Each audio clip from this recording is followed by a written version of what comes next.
They know where Super. to go. Okay. Oh, Got it. even Okay, we're tells there. Okay. Hey, everybody. It's a beautiful day in Chicagoland. It is Wednesday, and we are so excited. Actually, I got up extra early and got me ready because I was like, you know what? This is a fun interview. We've got so many things that we do, and today we are going to light it up and have a blast because we have a guest on here that now we're getting to know personally, who we've been following. And without any further ado, I want to bring it right over to Lori to be able to start us off. And Lori, how are you doing today? I am actually fabulous. This weather is amazing here in Chicago. How it could go from 50 degrees to 80 degrees in a matter of days. It's crazy. Right. It's crazy. But I am excited too. This is kind of a dream for me. I actually met and saw Keith Semple and his band Semple about 6 years ago, and actually longer than that. But I absolutely fell in love with them. Do you ever go to hear a band? This band is amazing, Semple. And you go there and you feel like everything that you have done in your past as far as partying, songs and everything is in one night. I went out of there thinking, oh my gosh, it was like a party. It was a huge party. It was fantastic. And I couldn't wait to go home and tell everybody about the band. And ever since then, we've been bringing people over there to hear the band. And then to find out he has another band, the Cyberiam, which is a totally different type of a band, progressive rock, and it is amazing. I've been listening to those songs the last couple of days, and I just can't wait to go see them in concert. So with no further ado, I am going to introduce Keith Semple. Keith? Buddy, hi. Thanks, Deb. Lori, thanks for having me. Okay. Absolutely. It's a pleasure. I figured I would speak to you where I live, pretty much, which is in the studio these days. Yeah. That's my life at the moment. So yeah, thanks. I was looking through your page and I was impressed at what you guys do, and it's very nice to be able to come on and chat, especially after what I've kind of dealt with the last few months from a health and wellness perspective. So happy to answer any questions that you might have. I should say that most questions you might have. So what would you like to know? Ask me anything. I'm going to say it this way. Keith, we would love to hear how you got to where you are. Like, give us a little, kind of like an outline of like, hey, I always wanted, you mentioned, we know you weren't born here, I believe. So tell us where you were born. Tell us what happened, how you're married, you have children, and where you got to with the band and everything. That would be great. Yeah, well, it started back. My mom was a piano player and played accordion in local bands back in Northern Ireland. There's a big marching band history back there. So there's a lot of, yearly and even a whole bunch of festivals and things where people go and march and they'll play accordions or whatever. And so my mom was always big into music, and at about 8 or 9, she was realized I was obviously that way inclined and said, hey, let's try piano. So I started doing piano lessons, and I just fell in love with music in a way that I never thought I would. And I always thought I was going to be like a classical pianist, I was going to basically just do that. And I think the teacher was hoping, because I had the ability to do it, but I started hanging out with my uncle, who looked like John Lennon, the big long glasses. And he was like, you should try guitar. And of course, my dad bought me a guitar at about 12.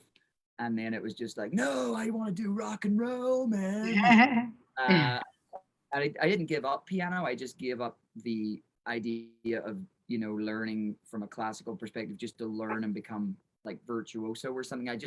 I wanted to just keep the level of knowledge that I had to bring into my music. And then I started writing songs literally a few months later.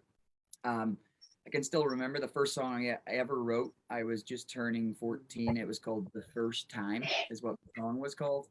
And then after that, I must have wrote maybe 100 songs in 2 years. I just kept writing and writing songs that I still perform at unplugged shows today. I still perform 2 or 3 shows at least. They're still some of my best. to me, writing is one of those things where you can have a good day at any age. You know, like Taylor Swift has had some great days where she's written brilliant songs. Other days, not so much. But it's about keeping writing and keeping coming up with ideas. So essentially, I just started forming a band that was called ARC, which stood for Andy, Ryan, and Keith. So it was two A's. I remember that I just think this is a funny way of coming up with a logo. Is I had bought this cool necklace. It was like a blue sort of slightly wave shaped, sort of like in the shape of a big wave. But I was playing like toy fighting, as we call it in Northern Ireland. We were just like wrestling, and I can't remember why, but I took the thing off and I hit him on the head with it, and it broke. Oh God. It made this cool little sort of, I don't know, almost yin and yang style looking symbol. And I was like, oh, that would be cool for our logo. So we made that our logo and put it in, and that became our first ever band logo. I guess I Wow. smashed my Yeah. friend's head. And then I've just been in a band ever since. I literally have been performing professionally since I was 16. I ended up entering one of the TV shows, you know, back home called Yes. The Rivals, which is basically American Idol Yeah. before American Idol. And I ended up getting all the way through and winning that show. Essentially, the trick was to get into the girl band or the boy band, and I ended up getting picked first to get into the boy band on the final night, which was crazy because I was this shaved headed at the time rocker who every time you see me I had a guitar. I didn't care about like who I met or anything. I wasn't like starstruck by these famous pop guys. I was just like, oh great, nice to meet you.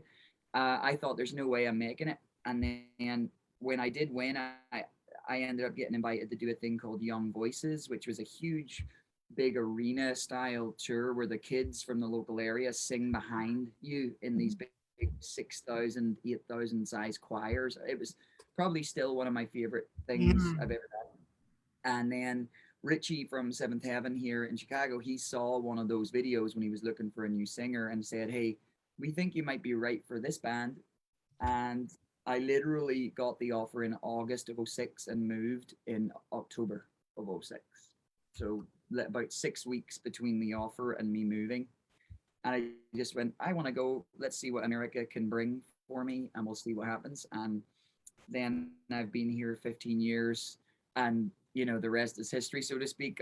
Obviously, I've done more here than I did there, you know, and I've got busier and busier. And now with the family to add to it too. So everything's kind of, you know, spiraled in a good way. But I know we're talking health and wellness too. I have had injuries and issues over the years with my back. I've been an avid sportsman my whole life, you know, mostly tennis and racket sports. So, and then, you know, years of jumping off stages like an idiot. Oh yeah. Yeah. Yeah. You're amazing. 10 or 12 feet sometimes, you know, like Yeah. I remember the one I remember the most was at Ribfest in Naperville. There's like 60,000 people. Yeah. And they had a line down the middle of the audience for the cameras and stuff. And I remember saying, I'm going to do this. And I ran and jumped, not only like missed the barrier about 9 feet to the barrier, but then landed over the barrier in between the crowd and rolled. Oh my God. My 2 feet on either side of the barrier, and I'm surrounded singing, I think it was Living in a Prayer or something. And I remember hitting the ground and I felt like my hip had gone up into my stomach. Like Wow. I just kept on going, you know, there was there was soreness everywhere. And I just kept on with the show and sang and pretended everything was totally fine. And afterwards I'm like, oh, that did not feel right. And then, you know, doing that like 100 times over the next few years took its toll. And with the tennis and with all the other sports that I do, I did Ninja Warrior for a while. You add all that together and you get a back that's saying, hold on a minute here, you know, we need to do something about this. So yeah. And yeah, so 6 weeks ago I had full on spinal surgery and had pieces of the spine removed and pieces of the disc removed so that my nerves could be free to move. Essentially, I was having essentially, if anybody's ever experienced sciatica, I had Mhm. extreme sciatica, like times 100, to the Yeah. point where it felt like either somebody was stabbing me with an ice pick in the butt or somebody was punching me on the side of the shin. Mm. Like that's the only way to describe it, and Mm. sometimes both. So yeah, I mean that's the quickest I can possibly do the life story. Well, can I interject something? First, I just want to say that, like, first of all, Lori and I have seen you, I don't know how many times together, like, we've seen you with our husbands and stuff. And our husbands love, everybody just loves you. And we've just had such a blast. And we feel like music is so therapeutic. I mean, it really is. Music really makes people, like Lori said, it brings back memories, it brings back things, but it kind of lets you just be in the moment of forgetting about your worries and your Yeah. troubles and all your stuff. But tell us a little bit about being on The Voice. Lori and I were always voting for you in our families. You were on The Voice. That had to have been the most incredible experience. You've probably met so many people, and you did fantastic when you were on there, you know? Thanks. I tried my best. Well, just to agree with you there, I do feel like music. I've realized now that music, for me, is my therapy. Like, Hmm. and that's either performing or writing. Mostly writing for Cyberiam because it's with that type of music I can write about anything. Like Mhm. like what's going on at the minute in politics and stuff is probably going to be on the next album of some sort. It Yeah. might not be an obvious thing, but it Yeah. might be written allegorically or metaphorically, but Yeah. it'll be in there. Yeah. And then obviously as well as I realize that like when I'm out at a show and you guys come and see Semple for a night, my job is to make you guys forget about anything you're going through. You do. And You that We'll do do. it. Yep. but sorry, yeah, so the voice was incredible. I mean, I don't mean this to sound in a boastful sense, but I have done so much before that that it wasn't like as big a deal for Yeah. me. Right. Like for some of the younger kids, it was probably the most amazing thing Yeah. they've ever experienced. But for me, I've done TV, I've done Yeah. these big arena shows, I've done big shows, so I knew what was required of me, if you know what I mean, and I Yeah. did it as well as I could. And to be honest, I never actually entered myself for the show. I never planned on going on The Voice. It was my friend Leanne, who works for me in Semple, just like basically entered me, and then I got a call saying, "Hey, come and kind of skip the first, the big lines, and come and have an interview." And I just was like, "Sure, I'll go." I didn't actually even really know much about The Voice at the time. I hadn't watched it yet or anything, and I had to go and like YouTube it and see. And I was Yeah. like, "Oh, well, it's really good because they really do seem to care at least about the Yeah. talent of the person. It's not just about all backstory and like tragic and stuff. It's Mhm. like how good the person is at what they do. So it was nice Yeah. to at least get that exposure and then add it to the I don't know the resume, so to speak. And now when we do our big corporate business functions or weddings or festivals and that, I've got that to tag on. I've got Simple has done this, Keith has done this, I did this with Seventh Heaven, I have done that, and they see the list and they're like, oh well, this guy's not going to turn up. Well, he's not going to turn up late. He's not going to turn up unprepared, and he's going to put on a show. Yes. And that's all I really care about is that people know when they invite me to play or they're paying me to provide a service. That service is going to be here. Yeah. Mhm. Will never be here. And if it was going to be here, I would have somebody else do the show. I would never want to Right. get on stage Right. as good as I can be. So, Yeah. but it was nice. It was nice. I'll tell you one quick story. Is my best memory of the whole thing was actually Yeah. nothing on the show. It was the final night when I flew back to do like the finale. There was the last 20 or whatever people, 24 people, and at the after party, Adam Levine asked me to come up and sing Guns N' Roses while he played the drums because he knew I Oh, couldn't do it. wow. He's like, "Will you come Wow. up? I just got chills. That's so cool. This has to be you. Come up and sing Paradise City. I'll play the drums. You sing." And this, all the guys from the band were playing. And then I remember Gwen and Blake were literally 10 feet to the right, just sitting. They had just got together at that point, holding cuddling and watching me Yeah. sing. And I was like, Adam Levine is playing drums for me right now. And I was like, that's a story I can tell and, feel like that was a cool moment. Yeah, definitely. Oh my God. So yeah. And you're good friends with Manny, aren't you? Manny Campbell? I speak with Manny almost every day. Really? He's awesome. In some shape or form, we either come across each other's Instagram feeds or whatever. But I mean, he's been here and stayed. He's performed here in Chicago with me. When I performed at the New York Prudential Center for the US version of the Young Voices, he came over. I was just in New York last week for the Cyberiam. I was representing Cyberiam, and he tried his best to get from his show to my show, but we couldn't quite, Couldn't do it.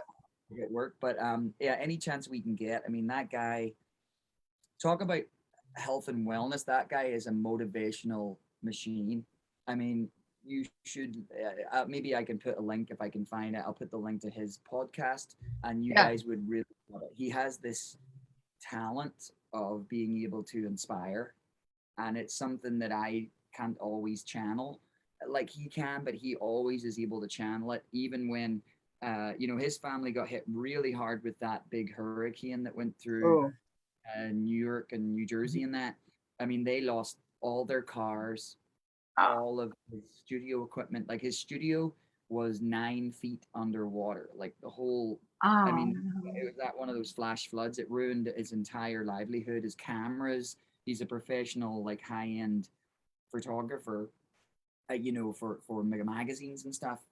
All that was gone in a flash. So we actually sent him some money, tried to raise some money, and I would send him some money here and there from the band, to like help him whatever way I could, and because I know what that would be like if I lost all this that I Yeah. have here. This is how I create my livelihood, and so yeah, he's a wonderful man, and I'm glad I met him. And also Victor, I stay in touch with Victor, who was the guy from Hungary. Yes. He was actually my roommate, so we were together for 3 months, whether we wanted to be or not. And it made me feel funny because I thought I was becoming a little bit, as they would say, metrosexual, like caring about how I look and Yeah. this Yeah. stuff. And it 3 months with him and realized I'm just an ordinary guy. Took the whole hair thing and the whole to a whole other level. I was like, nope, I think I'm still just regular old Keith. I haven't changed. I think I'm all right. So Oh, that's great. That's great. We'll have to see about getting Manny on for an interview. That would be awesome.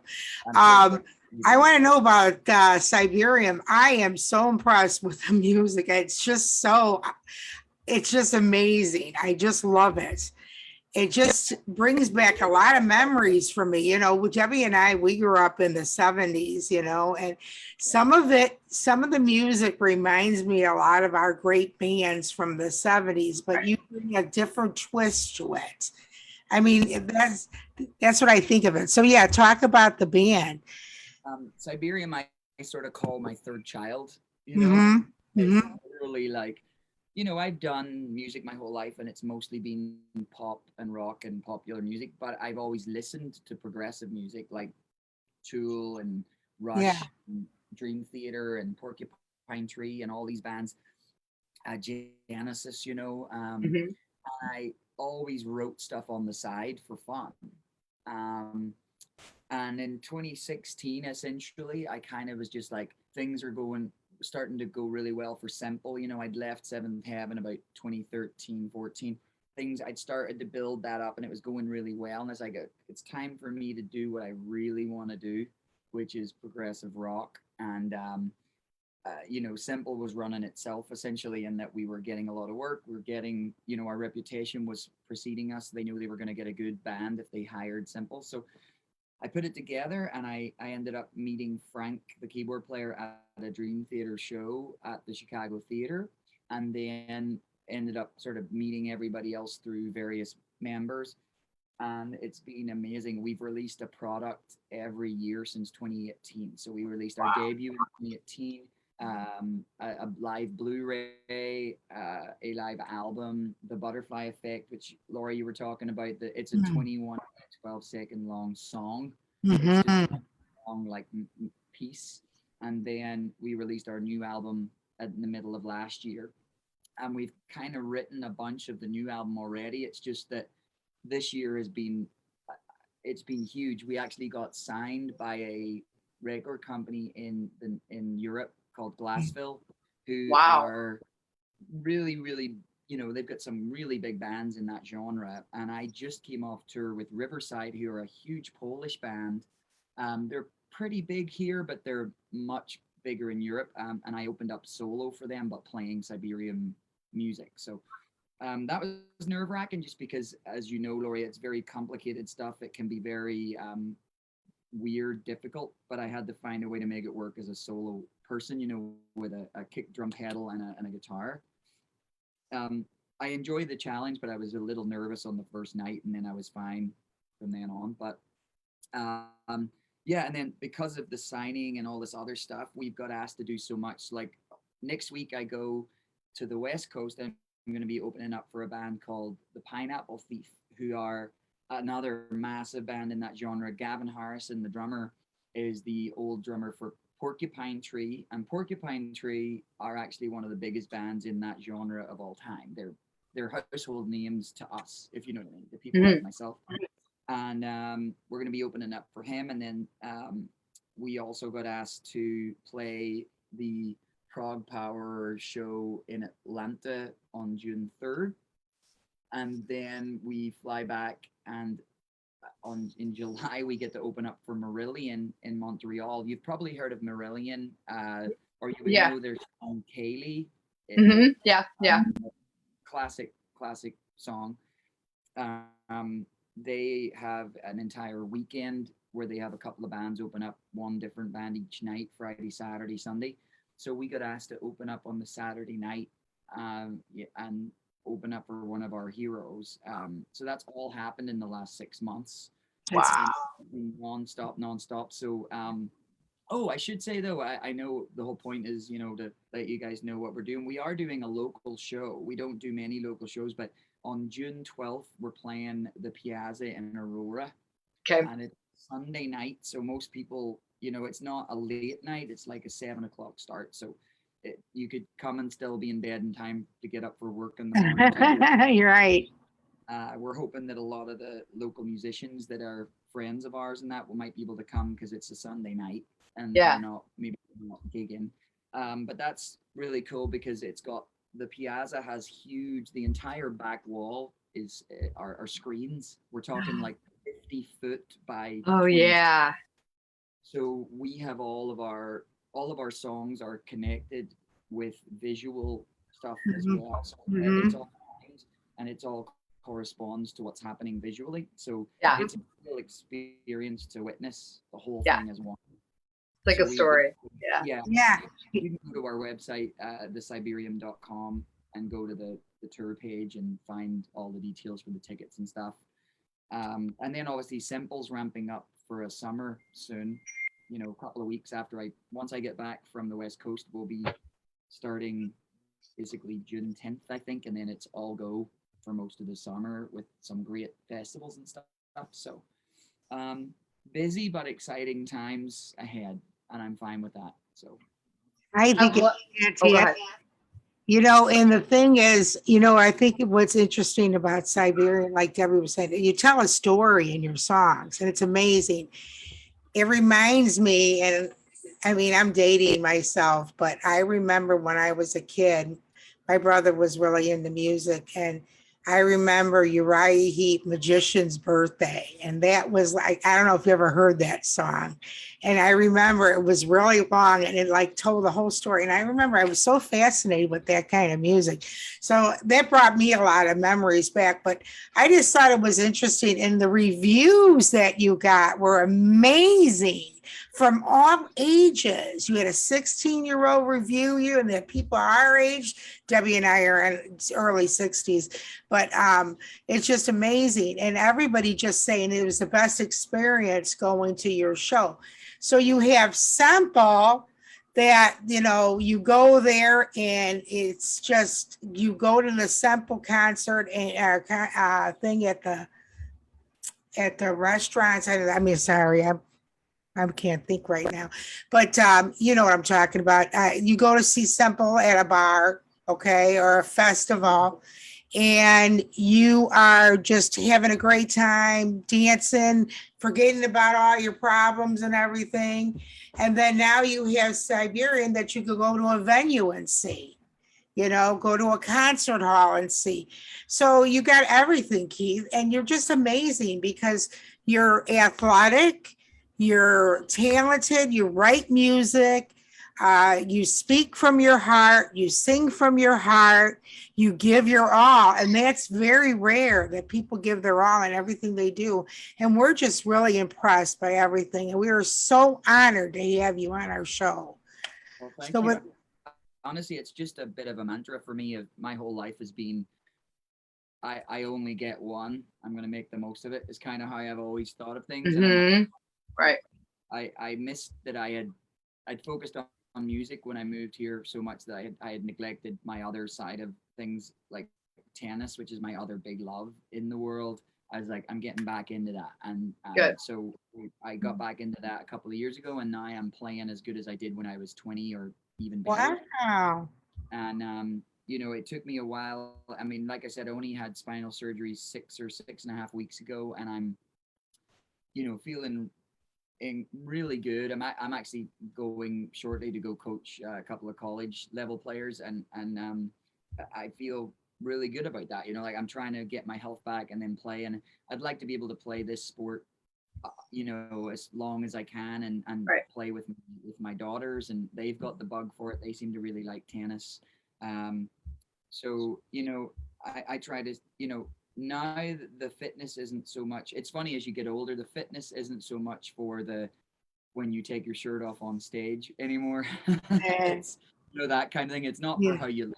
It's for the fact you want to be around and Right. healthy in 20 Right. years time to see your Right. daughters do it all over again, and at the same time enjoy your own life too. You know, so like that's where my mind is now. Is like I want to see where Cyberium can go, and at the same time, Semple just seems to be, you know, people want us more and more for their weddings and for their business events, and you know, we're Hmm. flying down to Florida at the end of the summer, and it'll all to do a show for a big business, and it sort of feels almost like the end of a summer well-deserved vacation at the same time as earning money, and that's how I want my guys to look on it too. You know, is just like we're out there.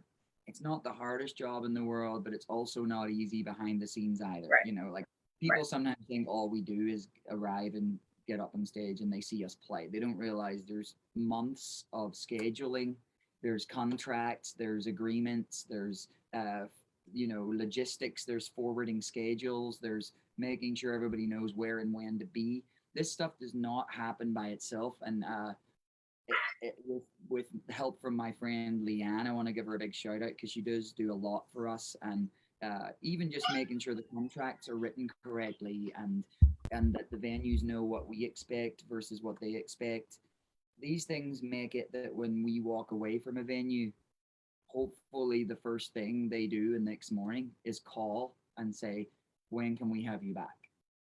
Right? I mean, that's, Wonderful. and that happens on a regular basis, you know, and sometimes people, until they know about us, they don't know what to think. But in that case, I go in and I'm like, this is what we do. Here you go. And they're like, let's have you again. And that, and you know, my band, and both Cyberium and Semple, my rule is that when you arrive at a show, kind of giving away my mantras here, but as you arrive at a show, you are a Semple band ambassador or a Right. Siberian band ambassador. You walk out that car, you might be having the worst day of your life. You might be sore like I've been. You might be having a fight with your girlfriend or whatever it might be. But at the end of that, you walk in and you are not only working for me, you're working for yourself Hmm. and the respect and the what's the reputation of the band, right? And I want everybody from the staff. You never are rude to a server when they're taking orders or anything like that. You make sure they get tipped well. You make sure that you know and make sure you're nice to the stage crew. And as long as you like that, you can at least leave the venue knowing that you did your job. You know, That's my only real rules. Know your Huge. music, know your stuff, and come with a smile on your face. And then when you get in the car, you can be as grumpy as you like. Right. That's great. That Yeah. is so huge. And I just want to add one more thing. Not only that, but the fact that the way you're taking care of yourself, and hopefully like that kind of rubs off about everyone around you as well. If you don't take care of yourself, you have to, I'm sure you're going to tell us this, it's not easy to get out there and give it your all. I mean, there's times where you might be tired, or you didn't get enough sleep, or whatever it is, and you got to go out there and you got to be on your A game. So you got to force yourself and push yourself. And without taking care of eating right, drinking lots of water, working out, all that stuff, you're not going to have yourself in that zone, So that's another thing. It ties into, what you're doing, And I think, as well as, like, I wish I'd have cared more when I was 20 than I do now, as I've just turned 40. I'm like, Mhm. I'm healthier probably now than I was 20 years ago. I mean, apart from injuries, Right. I take care of myself better. I work out more pragmatically, and I eat better, and I drink better too. Mhm. And I think that in every way that then contributes to your how you feel throughout the day, and so on and so on. Especially at the moment, because I'm coming back from obviously a major surgery, but I'm also just been on tour for 2 weeks in a big traveling tour bus, where you're in a tiny little bunk, and then you arrive at the show and it's all go, and then you have a couple of hours and you're back on the bus and you drive to the show. Wow. It's crazy, and you have to find time. So anytime there was a hotel, even if we didn't stay in the hotel, I was straight to the gym, working out, making sure I did my stretches, and I basically, you know, making sure I always keep myself first, and then I'm Mhm. ready to go the next Mhm. day. And that's all. The only advice I could give people is just, always, I mean, don't be afraid to treat yourself as well, though. If you've worked out and you've ate, something, and you've been healthy, don't be afraid to have that donut or whatever. Mhm. Like, I mean, go ahead and have a donut. Right. Don't feel guilty about it. But then, just go and work hard the next time you're in the gym, or even just a walk. Like, I like to walk my dog in the sunshine, and even a 15-minute walk is so good for the body. It's Mhm. also, if you can switch off your electronics and just not go on them, for 15 minutes, it's very liberating and freeing. Mhm. Uh, Mhm. so yeah, I mean, I'm lucky in that my brain chemistry, whatever way you want to look at it, is I'm generally a happy guy. I'm very rarely upset about anything. Mhm. Um, but I have had some tough moments in my life, but nothing like what most people had. So I'm very lucky, and I'm also, I guess, double lucky that I don't have a natural tendency towards sadness. Mhm. I try to see the best, and I don't get too Mhm. sad. Mhm. Um, but there was moments during this the 2 months leading up to my surgery, where I was, pretty upset. As close Mhm. to what I could call depressed as I Mhm. as I as I've ever been. Right. I still wouldn't say I kind of got there, because I know that's a very clinically diagnosed thing. Mhm. But I would say that there was times when I was like, "Wow, I am actually pretty sad right now." Like, and that was a new feeling for me. So to get to 40 and never really experience that was Yeah. pretty Yeah. good. And, um, it's not like I'm any different from anybody else. I think like I say, I think my brain's wired in a way that Right. is geared for positivity. Yeah. Um, it's not doesn't make you better than anyone else that's experiencing any sadness or depression or anything. It's just mostly just how you're wired, and Mhm. then you have to learn, if you're not wired the way I am, you have to learn how to get through a day. You have to Right. learn some whatever it may be. Maybe it's reading, maybe it's going to the gym, maybe it's, I don't know, it might be working on a computer program or something, but it's something that Mhm. you have to find that can be yours and can calm you. Yeah. For me it's music, but it's mostly tennis is what does that for me. Yeah. I huge workout. I've just exercised. My blood and heart is pumping out of my stomach and out of my chest, and I'm like, nearly like throwing up. I'm so tired, but I'm like, I feel completely refreshed and reset, and Right. I'm good for the week. So yeah. I That's should awesome. I should say thanks very much for letting me gabble on about all my things. I appreciate the promotion, and I really appreciate what you guys are doing too. I mean, I'm all about trying to find ways to make people's lives that little bit easier with it, whatever way that might be. For me, it's get on stage and make people smile. So yeah, so I thank you guys very much. Well, I gotta say that you were just awesome listening to everything you had to say. And I can't wait till we can get out and see you. We're going to shoot for the 12th.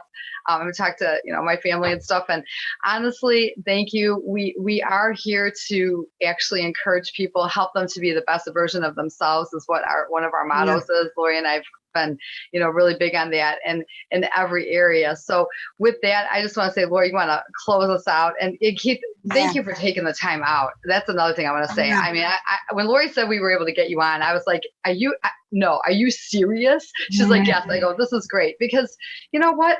It's so nice to have people giving back. I know that, giving back to others, somebody here today can resonate and maybe just know that they want to come see you perform, and it's going to make them happy. Might even encourage somebody that's younger to do what they want, whether it is in the music, industry or something else, to see that anything is possible. Sky's the limit. You can do whatever you want. You can't. There's a great quote I saw from Jim Carrey. He was given like a speech at one of his old college or whatever, and he basically said he was always told to go with the safe route, right? The safe route. He was like, go be a dentist or whatever it may be, whatever it is that you have as a safe route. But he said his dad did that, and his dad lost his job 2 years later, and they struggled to put food on the table for many years. And he said, so you can still feel doing the safe option. So why not at least go for the thing you really want to do? Because if you feel, that's fine, but at least you tried. And that's all my motto. I just never gave myself an option to feel. It was like, music is what I want to pay my bills with. So if I have to do 100 shows or 300 shows or whatever it is a year, or I have whatever, I'm going to do it. And I'm just lucky. And obviously I've worked very hard to get to the point where I have a lot of time off as well. I can enjoy family time now. I can do that, and I make a lot of money per show, and that's because we've earned it. And that's what Jim Carrey meant, is that like you will never know what it's like to do the thing you love for a living unless you're willing to go and just try it for a while. And even if that means you have to be doing a 40-hour week at your normal job and then grafting afterwards. Right. Exactly. Right. Exactly. But you'll be happier at the end of the day, even if you don't succeed in what you love, because Right. at least you do it. So I would recommend that for everybody and all the kids out there too. It might not be music, like you say. It might be, computer game creation or something modern like that. I mean, there's a whole industry out there for stuff like that. My daughter seems to be really good at digital drawing. And I'm like, well, you never know. There's obviously an Right. Exactly. Absolutely. Yeah. Well, Laura, I'm going to turn it to you. We want to close this out. Thank you again, Keith. Yeah, Keith, thank you so much. And you know what? And it's just such an honor. And I can't wait. I'm going on the 12th. So come on, people. That's by I'll go on the 12th. Yeah. We're going to have all Keith's information on our Facebook page, and we're going to ask Keith in the future to put anything on there that he wants to tell us where he's at or anything, because we really want to keep in touch with him and what he's doing. And I really suggest that you go out and hear both bands. Believe me, it's an experience that you'll never forget. But with that, I just want to say, everybody, have a great day. Go on YouTube, listen to some of Semple's music, listen to some of Cyberian's music. Start falling in love with them now and plan on going. Take care, everybody. See you Thank later. you Bye-bye. so much. Take care, guys. Thank you, Keith.